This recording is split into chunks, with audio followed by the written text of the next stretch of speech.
Məqsəd açıq aydındır ki, İran ümumiyyətlə əvvəldən həm Körfəz ölkələri də daxil olmaqla bir çox Amerika Birləşmiş Ştatlarına həm yaxın olan, həm də xüsusən də Türkiyəni biz götürsək NATO üzvü olan bir ölkədir. Bu, yəni ümumi bir baxış ocağında İranın gözündə hamısı yəni Amerika tərəfdarı və İran düşməni kimi görünür hazırda. Açıq müharibə etməsə də İran artıq balistik zərbələr endirməklə, raket zərbələr endirməklə, bundan əvvəlki də yəni Amerikanın hərbi bazaları və obyektlərini atəşə tutmaqla məhz İran göstərirdi ki, yəni mənim üçün, mənim gözümdə Amerikaya yaxın olan istənilən dövlətlər, istənilən yaxın müttəfiqlər eyni gözdədir. Bu isə əslində regional nöqteyi nəzərdən düzgün baxış deyil. Mən yəni subyektiv olaraq fikrimi bildirmək istərdim. Çünki burada Amerika bazaları olması bilavasitə həmin ölkənin müharibədə iştirak etməsi və ya İrana qarşı olması anlamına gəlmir. Bu həmçinin də digər regional dövlətlərin ərazi bütövlüyü, suverenliyinə təhdid kimi, yəni əslində görünən bir məsələdir. Ola bilər ki, yəni İran tərəfindən bu cür qarşılanmır. Çünki İranın da siyasi prizmaları, baxış bucağı tamamilə fərqlidir bugünkü gündə. Biz yəni əvvəlki, yəni praktikada da biz görmüşük bunu. Amma bir məsələ də burada meydana gəlir ki, burada yaranan məsələ ki, odur ki, İran atəşə tutmaqla həmin ölkələri məhz həm regionda eskalasiya genişlənməklə yanaşı, həm də özünə qarşı bir növ tərəfdaşlarımı deyək, regional qonşularımı deyək, özünə qarşı çəkməyə çalışır. Bu isə gələcəkdə İranın çox ciddi şəkildə təklənməsi və hakimiyyətin ortada, yəni heç bir dəstəksiz, tamamilə dəstəksiz buraxılması kimi, yəni həm də gördüyünüz kimi, yəni bugünkü gündə davam edən müharibə fonunda İranda hər keçən gün ərzində artıq zəifləmə, ciddi şəkildə zəifləmə meydana çıxır. Yəni gözlənilən bundan ibarət idi ki, İran əksinə regional dövlətləri özünə tərəf çəkəcək və özü üçün bir müdafiə səddi kimi formalaşdıracaq, amma görünənlər tam əksini göstərdi. Yəni İran balistik raketləri atmaqla həmin dövlətlərə tam əks bir reaksiyanı qazanmış oldu və bu gün də Türkiyə kimi böyük bir ölkənin böyük həm qonşusudur, qonşu ölkə biz hesab olunur İranla. Həmçinin də böyük bir strateji cəhətdən çox əhəmiyyətli olan bir dövlətdir. Yaxın Şərq yəni qapısında yerləşən bir dövlətdir.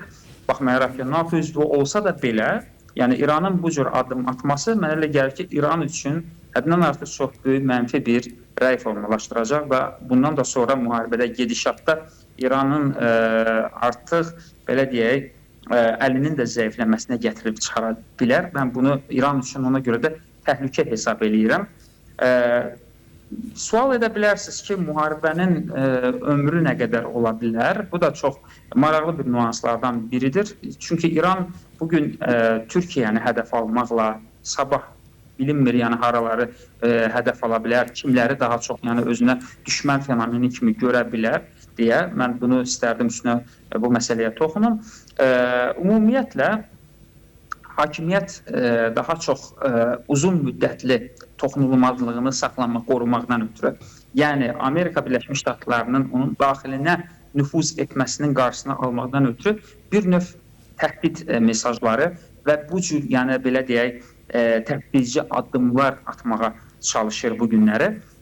Bununla İran sadəcə göstərməyə çalışır ki, o güclüdür, onun hərbi bazası çeşidlidir, zəngindir. Çünki az öncə elə bir statistikaya nəzər yetirdim, yəni qarşımıza çıxdı. Statistika göstərilir ki, İran müharibənin, yəni 28 fevral tarixindən, ilk müharibənin başlanğıcından 3 gün ərzində 200-ə yaxın balistik raketdən istifadə edir.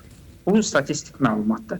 Bu məlumat eyni zamanda 12 günlük müharibə ilə iyun ayında baş verən 25-ci ildəki müharibədə İranın istifadə elədiyi balistik raketlə müqayisədə həddindən artıq çox görünür. Mən indi digər bir statistik məlumat da verəcəm.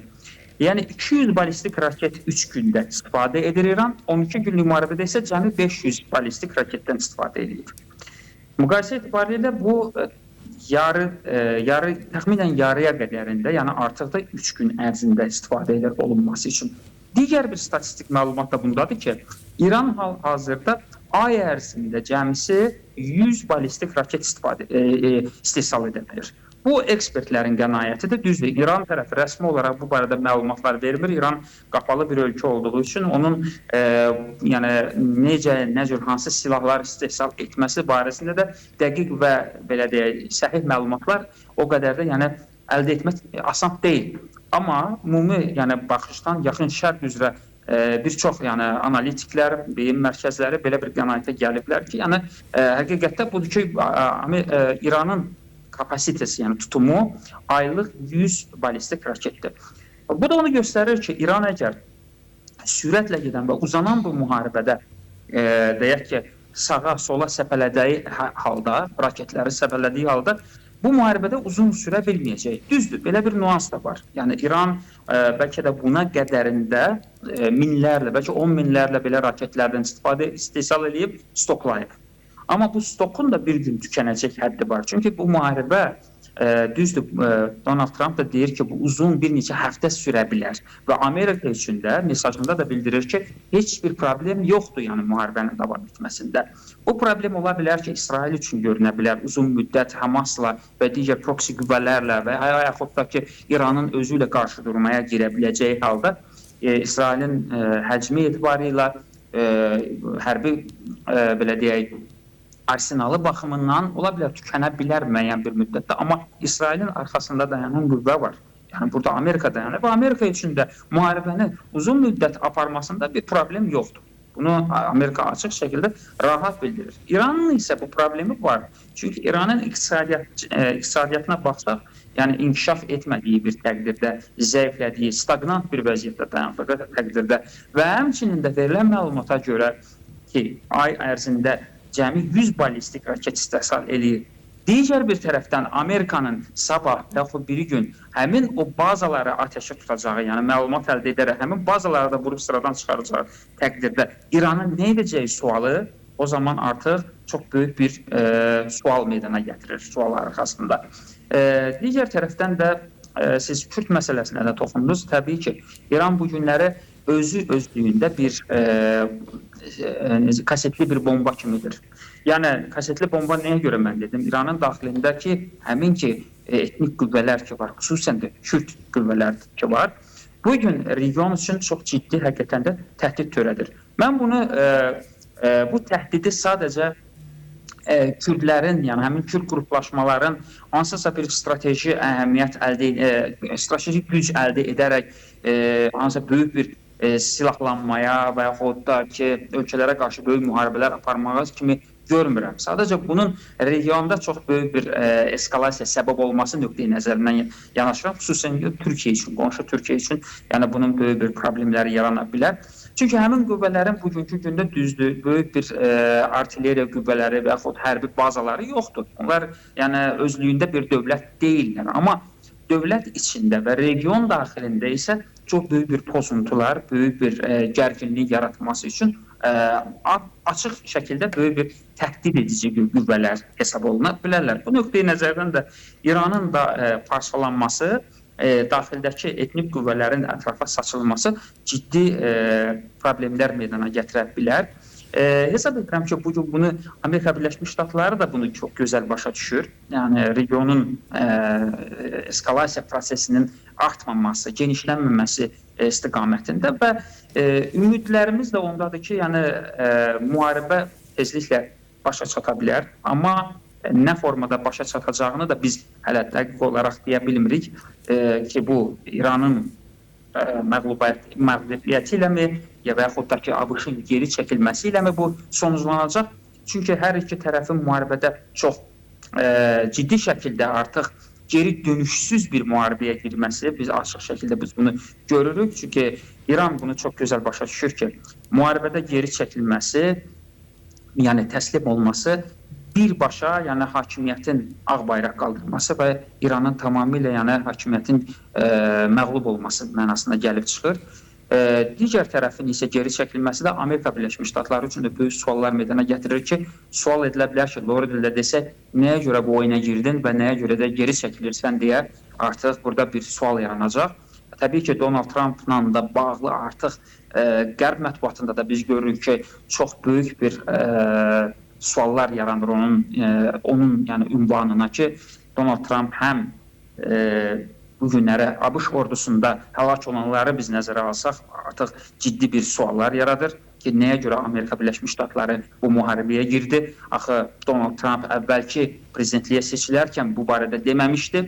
O daha çox sülh çarçısı, sülh tərəfdaşı kimi özünü təqdim edirdi, amma bugün artıq ölü saylarını görürük. Amerika ordusunda daxilində ölənlərin də sayı durmadan artır və təbii ki, bu da artıq konqresdə də böyük bir suallar meydana gətirə bilər və hətta əgər Amerika bir tutarlı nəticə əldə edə bilməyəcəyi təqdirdə, yaxın şərqdə, belə deyək, üzü qara şəkildə buradan geri çəkiləcəyi təqdirdə regiondan, əli boş geri çəkiləcəyi təqdirdə Donald Trump və onun administrasiyası üçün çox ciddi artıq suallar meydana gələ bilər. Ona görə də tərəflər çox geri dönüşü olmayan bir oyuna giriblər, yəni bir savaşa giriblər.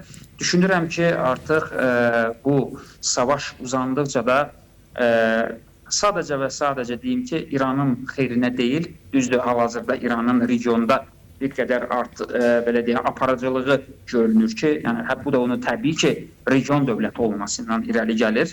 Yəni Körfəz ölkələrinə daha yaxındır. Burada daha çox bölgəyə hakimlik əlində var müəyyən qədər. Amma bu hakimlik yavaş-yavaş onun əlindən çıxmaq artıq üzrə olacaq. Bu da artıq ondan irəli gəlir ki, Libanda da bildiyiniz kimi artıq İsrail ordusu Hizbullaha qarşı çox ciddi əməliyyatlara başlayıb. Yəni bunu görürsünüz və Hizbullahın da məlum olan sayda, yəni təxminən 100 minlik ordusu artıq yavaş-yavaş yeyilərək aradan çıxır, sıradan çıxır. Bir tərəfdən də İranın artıq daxilində biz müharibəni görürük ki, İran bilavasitə müharibənin içərisindədir və müharibə içərisində olan İranın da təbii ki, silah təchizat etməsi, yəni İsraili də və üzr istəyirəm, Hizbullahı dəstəkləməsi, Hizbullaha silahların təmin olunması məsələsində axsamalar meydana gələcək. Təbii bu da onu gətirib çıxaracaq ki, Hizbullah da bir gün artıq dizini yerə qoyacaq və bu müharibədə artıq məğlub kimi olacaq.